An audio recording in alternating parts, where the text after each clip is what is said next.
When we landed in that community, there was a small credit union. Kitchen table had been started in 1936 by our farmer local neighbor when banks would not give loans to farmers in the Depression. So we took our first $125 in the savings account to the kitchen table of the neighbor down the road. Keith went on the board for 25 years and began the process of moving to town and becoming established as a member-owned credit union with assets now well over millions. It is just wonderful to see that kind of operation in the community. Another successful endeavor in that community was a tract of forest land that a group of people took and developed into a resource-based center. And they do all kinds of activities, from straw bale housing, organic gardens, all the materials you can make out of a forest. They have a shiitake mushroom operation. They bring in interns. They conduct workshops, seminars. It has been very informative, very much in learning mode for this community. One of the reasons that we wanted to do this kind of lifestyle was so that our sons could learn in an atmosphere of integrated life learning. They learn how to work, they learn responsibility, they learn the ethics and moralities of life, they learn skills, they learned at the market how to sell product, what it was necessary to do to get that product ready for market, how to make change, etc., etc. When they went to school, we didn't assume that the school was going to provide all their education. We assumed that we would provide basic framework for their education and continue their life learning outside the school walls. I was reminded of that while we were living in Philadelphia, attending Central Philadelphia Monthly Meeting. Friends Select School was about 2 blocks away from our meeting house. And part of their curriculum is that the students walk that 2 blocks once a week and hold an hour meeting for worship every Wednesday. During the 10 years that we were in Philadelphia, there were numerous times we heard people come back and stand and introduce themselves as visitors, saying, I went to Friends Select X number of years ago. I graduated from Friends Select X number of years ago. I recall that deep center that I discovered during that worship time. And I'm going to get in touch with that again. And that's what we wanted for our children, was a fundamental framework out of which they could go forth and make a life for themselves and continue that educational learning. And I would challenge you here at Olney. I'm sure that you have thought many times of the parents who think and think and think about their own children. What do we want for values in our children? And they send them to Olney to provide that framework for life learning. Thank you.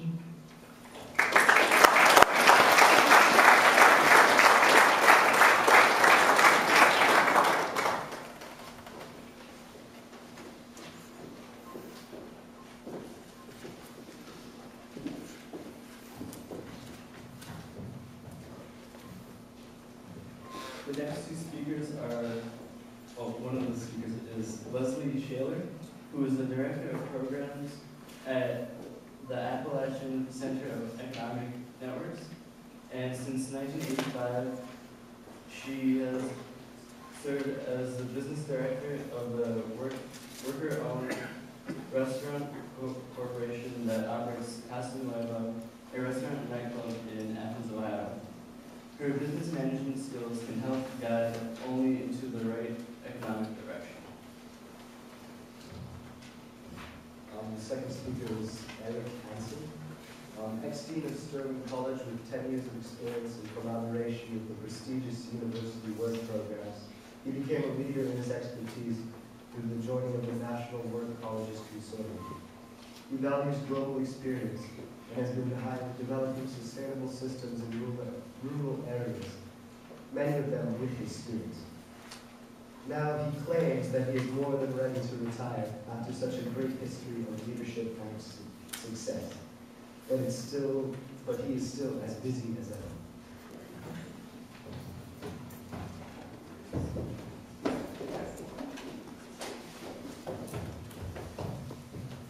Greetings from Sterling College, and especially the students of Sterling College. And now we can figure out how to get, there we go. Okay, great. Start there.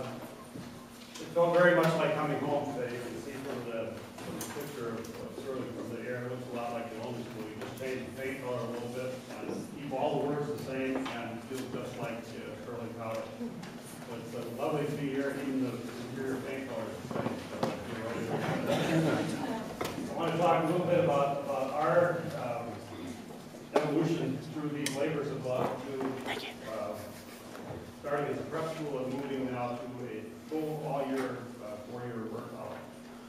Just one quick disclaimer here before I get to one of the key points, and that is I've always been uncomfortable with this Dean of Works notion that sounds like it's kind of threatened position. I always said it's the second worst title in the world, only next to Lord High Executioner. Now I have a new worry though. Just the other day I saw a definition of a monetary economist being someone who knows everything there is to know about money, but has never seen any of it. I worry about deans of work being people who know everything there is to know about work, but have never done any of it. I can give some sense of how we do things at Sterling. Item number one that I want to bring to you is directed to students, because students drive what we have tried to do at Sterling over the years. You have the power now. Oh, sorry, that's right. Yeah, sorry. There we go. Right from the start, when we were a prep school back in the 60s, we always listened to students who, since long before the 1950s and 60s, the 18s, back 2,000 years ago, wanted to do cool stuff, get credit for it, and learn even more than they would otherwise. That's been a driving factor for us, and we've had to often stop and say, let's listen to the students and see what they say.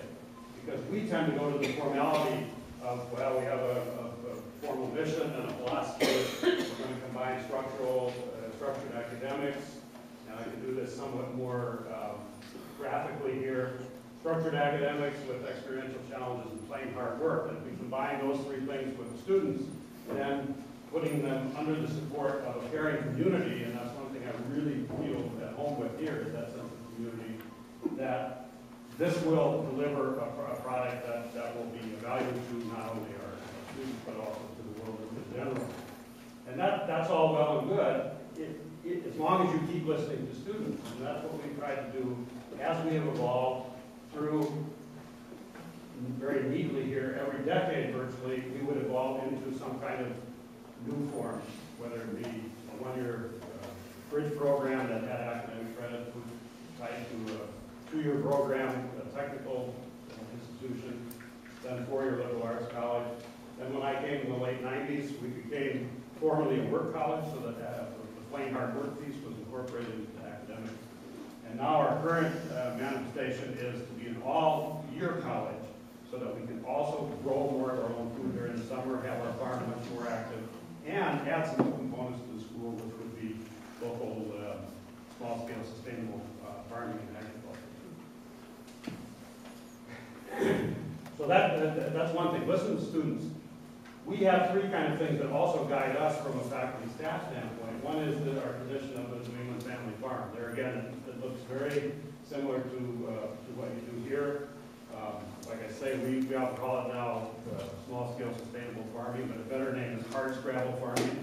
It's that how do you put together 14 different things into making a living. It's wonderful to hear you talking about local foods and that sort of thing, because that's exactly where we hope to be going as well. We combine these three models in the family farm, being one of them, where students do all the chores, as it appears they do here, but also have in addition a job that they do, the J-O-B, as we call it. Another pillar in what we have tried to do is John Dewey's philosophy of experiential learning, that is putting the experience first and then the thinking afterwards, which is the opposite of the way it often is in school. First you have to do thinking, then you get to go and have experience. We like to have that experience first. And then then we've also incorporated a lot of Hans ideas from the Outward Bound program, where you have expeditionary learning as students going out on expeditions as a way of doing their learning.